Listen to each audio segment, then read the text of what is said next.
I don't know how to say this without sounding like a bad person.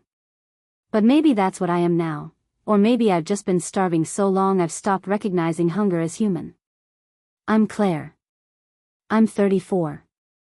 And the last time I remember truly feeling wanted was, not with my husband. It was when I was sitting on my best friend Mason's floor, flipping through his mom's photo albums like we used to in college, when life was light, loud, and brimming with promise. That night, we were just talking, laughing, two friends catching up after too many years apart.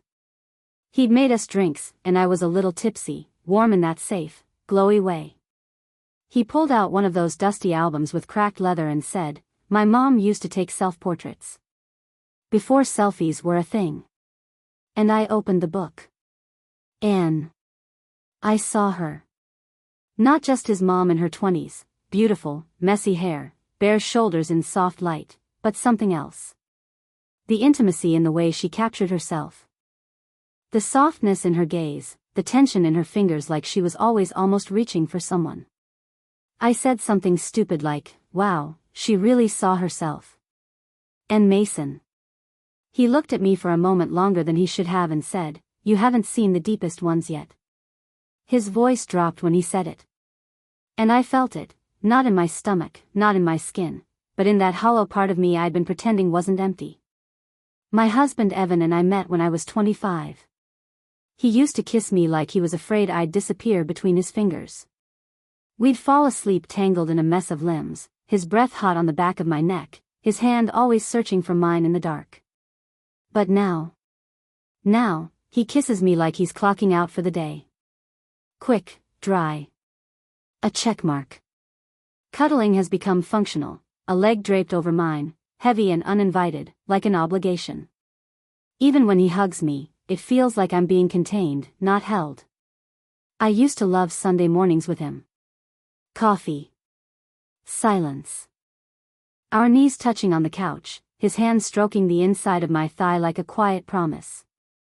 Now, when he touches me there, it's mechanical. And when I flinch, which I do, even if just for a second, he sighs like I'm the one who's failing. I started doing something I'm ashamed of. I wait until he's asleep and scroll through pictures of women who look bold, sensual, alive. I tell myself I'm studying them for inspiration, for how to reconnect, for how to feel again, but I think I'm really just trying to remember what desire looks like. Because I don't see it in his eyes anymore. And I don't know when that stopped. But back to that night at Mason's. He pulled out a second album, one his mom had hidden in the back of the closet, one he found while cleaning out her place after she moved into assisted living. He said, she called these her real ones. Never showed them to anyone. And when I opened it, it wasn't explicit. It was exposed. Her loneliness. Her longing. Her power. Her rage. Her softness. All of it framed in soft grain, dusk light, mirror glass, bed sheets. I stared at those photos like they were confessions, from a woman who knew she was fading, and wanted to leave proof that she'd once burned. And I just sat there. Silent. And Mason watched me. He didn't say anything. He just reached over and brushed my hair back from my cheek in a way no one has in a long time, like it meant something. Like I meant something. I went home and climbed into bed next to Evan. He was already asleep. And I looked at his face for a long time, trying to remember how it felt to miss him. That was the moment I knew. Not because I wanted Mason. Not even because I missed passion. But because in that moment, staring at the back of my husband's head, listening to him snore through another night where we never really touched, I realized I'd spent the last few years becoming invisible. And no one had noticed. Not even me. Until now. Evan's a paramedic. He's the kind of man who can stop someone's heart from stopping, who doesn't flinch at broken ribs or bloody faces, who comes home smelling like smoke and sweat and sometimes sadness. I used to love that about him, how capable he was under pressure, how his arms felt like the safest place on earth. But lately, it's like he saves his tenderness for the strangers in the back of his ambulance, and what's left for me is just muscle memory. He thinks touching me is loving me. Like when he comes home after a 12-hour shift, and his first move is to pull me into him, even if I'm in the middle of washing dishes or folding laundry. And I let him, because I want it to mean something. But it's not about me. It's about him needing something. And when I don't melt into it the way I used to, when my shoulders stiffen just a little, his hands grip tighter. Like he's trying to remind me what we used to be, instead of asking what I need now. A few weeks ago, we had people over for dinner. Just a small thing, Mason was there, and 2 other couples from Evans Station. I wore this soft, rust-colored dress that I used to love. Evan used to say it made me look like firelight. But that night, he barely looked at me until I cleared the plates. Then, as I passed behind his chair, he reached up and grabbed my waist, playfully, but with this familiar weight that made me brace. His friends laughed, and he said, "What can I say? I married a snack." Everyone chuckled. And I did too. But I hated it. Because it wasn't about me. It was about how I looked. Not how I felt. Later, I tried to bring it up. We were brushing our teeth side by side, like we do every night. I said, "Sometimes I wish you'd ask how I'm doing. Not just, touch me." He spit, rinsed, looked at me in the mirror. Then he said, "Babe, I show you I love you every day. I hold you, I kiss you, I want you." I nodded. I didn't know how to say what I really meant. That the wanting wasn't enough anymore. That I needed to be seen, not just desired. 2 nights later, he tried again. He came up behind me while I was making tea, pressed his lips to my neck, slid his hands around my waist, exactly the way he used to when we were first dating. I wanted to be soft with him. I did. But I felt myself tense up again, like my body didn't know how to open. He felt it. He pulled away. Silent. I turned and reached for him, but he shook his head and said, "I don't know what you want from me, Claire." And the worst part? I didn't know either. Or maybe I did, but I didn't know how to ask for it without sounding broken. I wanted him to put down the physical reflex and just talk to me. Sit across from me and ask something real. Ask what I'm afraid of, what I'm craving, what I've started dreaming about in the quiet parts of the night. But he's trained to act, not reflect. To touch, not listen. And I'm trained to manage other people's needs before my own. So we both stood there in the kitchen, a foot apart, exhausted by a war we didn't even understand we were fighting. The next morning, I found a note in my coat pocket before I left for work. It just said, "I'm trying. I hope you see that." I held it in my hand for a long time. I almost cried. Because he is trying. But he's trying in a language I don't speak anymore. And I don't know how to tell him that I'm no longer fluent in being touched before I'm understood. I still think about Mason's mom. About how she turned her lens inward and said, "Here I am. Not for men. Not for approval. Just to exist. To feel herself without permission." I don't know how to take that first photo. But I think I'm ready to stand in front of the mirror. Not for Evan. Not even for Mason. Just to see what's left of me. And maybe, finally, let myself be seen. It was a Thursday night. Quiet. Too quiet. The kind where the refrigerator hum is louder than your own thoughts and the floorboards seem to breathe. We'd finished dinner, frozen lasagna and half a bottle of red, and I was folding laundry on the bed while Evan showered. The TV played low in the background. Something forgettable, just noise. He came out in his gray sweats, towel drying his hair, and smiled at me like he used to. The kind of smile that once made me blush in public. Now it just made me feel obligated.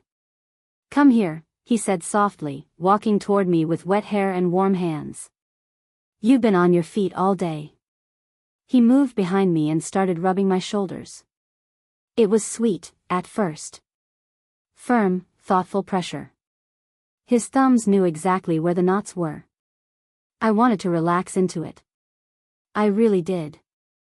But then he leaned down and kissed my neck, and something in me locked. I tried not to move, not to flinch. But I know he felt it. That microscopic stiffness. That involuntary freeze. He paused. You okay? Yeah, I lied. Just tired. He didn't push. Just kissed the top of my head and moved around to face me. Can I help you finish? He asked, nodding toward the half-folded pile of laundry. Sure, I said. Thanks. We stood side by side, folding shirts in silence. And then, just as I bent over to grab a towel, he slapped my butt. Playful. Familiar. Casual. Except it didn't feel that way. My whole body tensed. I stood upright too quickly, bumping into him. Whoa, he chuckled. Didn't mean to startle you. I forced a smile. No, it's fine. But it wasn't. It wasn't fine. Because it didn't feel like a joke. It felt like a reminder, you're mine. You owe me your softness. And when he leaned in for a kiss, gentle, unforced, I let him. Our lips touched. Warm. Familiar. But I felt nothing. No spark. No pull. Just the strange, hollow weight of having my mouth where my heart wasn't. I pulled away after 2 seconds. Maybe less. Sorry, I whispered, trying to make my face say, sleepy, instead of drifting. He nodded, stepping back like I'd slapped him. It's okay, he said, but his eyes said otherwise. He left the room a minute later to go check emails or the sink or just escape the silence. And I sat down on the edge of the bed, still holding his shirt in my hands. I want him. I miss wanting him.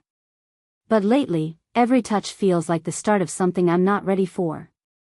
And even when it isn't, even when he's just being kind, or tender, I freeze, wondering when it'll shift. My stomach churned with guilt. With confusion. With exhaustion. And in the quiet, I heard myself think, why does everything have to turn into sex? It happened at that new Italian place on 9th, the one with the dim lighting, the handwritten menu, and the servers who crouch down beside the table when they take your order like you're the most interesting person in the world. Evan had made a reservation. He shaved, wore that dark green button-up I love, and opened the car door for me like we were still dating. It should have been romantic. It was, on the surface. But somewhere between the second glass of wine and the bread basket, my skin started itching. Not literally, just that familiar, crawling pressure under the ribs. The kind that says, don't ruin this. Don't be the problem. Smile. He reached across the table and took my hand. His thumb rubbed slow circles into the back of it.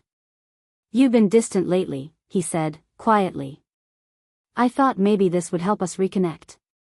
There was nothing wrong with the way he said it. Not really. But something in me cracked. My throat tightened. My jaw locked. And then, without planning to, without knowing I could, I said, do you honestly think dinner fixes this? His hand stilled. He blinked. Fixes what, Claire? This, I said, gesturing wildly, absurdly. Us. Me. How I feel like I'm disappearing and you just keep trying to *ck it better. The word was too loud. Sharp. A couple at the next table turned slightly. Evan's mouth parted, then shut. He leaned back, confused and defensive, eyes darting like he was trying to assess whether I'd lost my mind or just finally said something true. He said, Jesus. I didn't, this was supposed to be nice. I was trying to be romantic. I know, I snapped. That's the problem. You think romance is sex and candles and touching me without asking what the hell I'm holding inside. Silence. That kind of silence that thuds between two people like a dropped stone. And then he said it, low, tired, maybe even scared, I don't know what you want from me anymore. I felt it then, the burn behind my eyes. The flood. I covered my face with my hands and laughed once, sharp and wet, then cried right there in the middle of the restaurant. Not the graceful, mascara down the cheek cry. The ugly kind. Short breaths. Clenched fists. Every cell screaming, I don't know what I want either. He reached across the table again. Claire, please, I shook my head. Don't. Just, don't. I felt it again, that moment from Mason's house. The photos. The raw self his mom had captured in silence and shadow. The way Mason looked at me like he saw someone I couldn't even feel anymore. You haven't seen the deepest ones yet, he'd said. And here I was now, buried so deep in my own skin, even I couldn't reach myself. After dinner, I didn't speak the whole car ride home. Evan's hands were tight on the wheel. He didn't touch me. Didn't even try. When we got inside, he went straight to the bedroom. Closed the door without slamming it. I stood in the kitchen in my heels, staring at a glass I hadn't rinsed from earlier. And the guilt came fast. The kind that fills every soft part of you with shame. He didn't yell. He took me out. He's trying. He always says he's trying. And I am too. But maybe we're just trying in opposite directions. I leaned on the counter, pressed my forehead to my wrist, and whispered, "Why does everything have to turn into sex?" Then quieter, even to myself, "Why can't I just say what I need?" The days after the dinner felt like winter moved in early. There were no fights. No slamming doors. No icy words. Just space. Big, echoing space. Evan stopped reaching for me in bed. And I stopped pretending to be asleep when he did. He still made coffee in the morning, like always, one mug black, one with oat milk and a little honey, just how I like it. But he didn't hand it to me anymore. Just left it on the counter. And I'd come in 5 minutes later, stare at it like it was a question I didn't know how to answer. One night, I watched him from the hallway. He was sitting on the edge of the bed, shirtless, his shoulders hunched forward like the weight of his own body was too much. He looked so small. So tired. He ran a hand over his face, rubbed his eyes hard. I remembered when those hands used to trace poems down my spine, slow and reverent like I was something holy. Now they just hung at his sides, limp, uncertain. He didn't know how to touch me anymore. Because I'd made it dangerous. And I hated that. Because I missed him. God, I missed him. I missed the way he used to make me laugh so hard I'd snort wine through my nose. I missed the way he'd hum in the kitchen when he was chopping garlic, off-key and always one verse too long. I missed the way he used to look at me like I was the best thing that ever happened to him. Now he barely looked at me at all. One evening, we sat on opposite sides of the couch. A nature documentary played, elephants, maybe, but neither of us was really watching. I glanced at him. He looked so calm. Still. But there was this tightness around his mouth. The kind people get when they're holding something back so hard it's starting to shake them. I said, "Evan?" He turned slowly. "Yeah?" I opened my mouth. Closed it. "Nothing," I said, too quietly. He nodded. Turned back to the screen. I hated myself in that moment. Hated how much I wanted to reach out and touch his hand but didn't. Hated how afraid I was to be vulnerable when he was clearly breaking too. Later that week, I found his phone face down on the table, a draft message still open. It wasn't snooping, not really. I just went to move it so I could wipe the counter, and the screen lit up. It said, "I don't know how to fix what I broke. I just know I still love her. And I don't think she loves me anymore." It was unsent. No name. Maybe a text to a friend. Maybe just something he'd typed to get the words out of his chest. But it gutted me. Because he wasn't the villain in our story. He was just a man trying to hold on to something he didn't know was slipping. And I wasn't blameless. I'd turned my own ache into barbed wire and expected him to climb it just to reach me. That night, I sat alone in the bathroom, wrapped in a towel, staring at myself in the mirror. I looked older. Not bad, just different. Tired in the places no serum can fix. I whispered, what if you just try again? Then immediately followed with, what if it's already gone? And I didn't know which answer scared me more. I walked into the bedroom. He was already in bed, reading, his glasses low on his nose. He looked up, startled. Like he hadn't expected me to come in at all. And I stood there, heart pounding, unsure of everything except one thing. I couldn't live in this limbo anymore. So I sat on the edge of the bed. Turned to him. And quietly said, can we talk? He put the book down. Took off his glasses. His face softened. He said, yeah. Please. In that moment, I still didn't know if we could fix it. But I knew I wanted to try. Not because I missed the way things used to be. But because, for the first time in a long time, I finally missed him. We talked for hours that night. No script. No therapist-approved communication tricks. Just two people trying, and stumbling, and trying again. I told him how I'd felt like a ghost inside our marriage. How his touch, though well-meaning, started to feel like pressure. How I needed connection before affection, and lately, I hadn't felt either. He didn't get defensive. He didn't roll his eyes or call me dramatic like I feared. He just listened. And then he said something I didn't expect. He said, I thought I was doing what I was supposed to. Touching you, wanting you. I thought that meant we were okay. He looked down then. I didn't know how lonely you were. I think I was lonely too.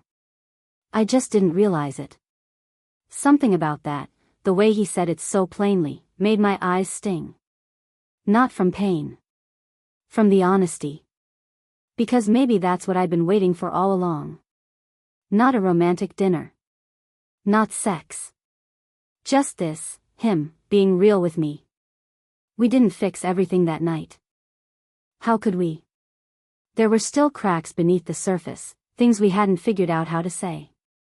But when I finally stood to go brush my teeth, he reached for my hand. Not to pull me into anything. Just to hold it. His thumb grazed my palm. It was gentle. No agenda.